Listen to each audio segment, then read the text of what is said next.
দেশে ঈদ মাতিয়ে এবার বিশ্ব মাতাচ্ছে সাকিব খান ও মিমি চক্রবর্তী অভিনীত সিনেমা তুফান।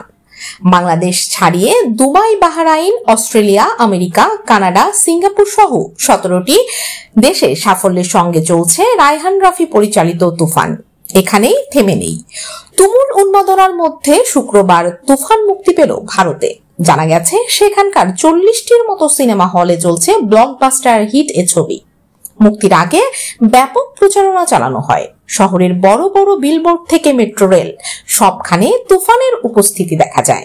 ধারণা করা যাচ্ছে অন্যান্য দেশের মতো ওপার বাংলাতেও তুফান বড়সড় ধাক্কা দিতে পারে। সেখানে সাকিব জানান, ইতোমধ্যে 6-7টি দেশে পোস্টার ছাড়াই হাউসফুল হয়েছে তুফানের শো।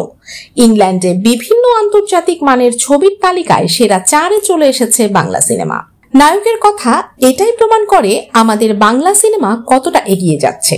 সাকিব খান জোর গলায় বলেন, জয় হোক বাংলার জয়। সাকিব বলেন, ওপার এপার বাংলা হোক, এই তুফান থামবে না। খুব অল্প সময়ের মধ্যেই বাংলা সিনেমা ইন্ডাস্ট্রি জানিয়ে দেবে যে হলিউড, বলিউড, তামিলের সাথে পৃথিবী বিখ্যাত সিনেমা ইন্ডাস্ট্রিজের সাথেও আমরা টপ চার্টে আছি, পিছিয়ে নেই। ওপারে তুফান মুক্তি দিচ্ছে SVF। প্রতিষ্ঠানটির পক্ষে মহেন্দ্র সোনি বলেন, তুফান নিয়ে পশ্চিমবঙ্গের দর্শকদের আগ্রহ আমাদের মুগ্ধ করেছে। এ কারণে আমরা তুফানকে তাদের মাঝে ছড়িয়ে দিচ্ছি। ইতোমধ্যে ছবির গানগুলো বাংলাদেশের মতো এখানেও দর্শক প্রচুর পছন্দ করেছে। তুফান মুক্তি উপলক্ষে কলকাতার এক সংবাদ সম্মেলনের আয়োজন করা হয়। সেখানে সাকিব খান, মিমি চক্রবর্তী ছাড়াও ছিলেন প্রযোজক শাহরিয়ার শাকিল, মহেন্দ্র সোনি।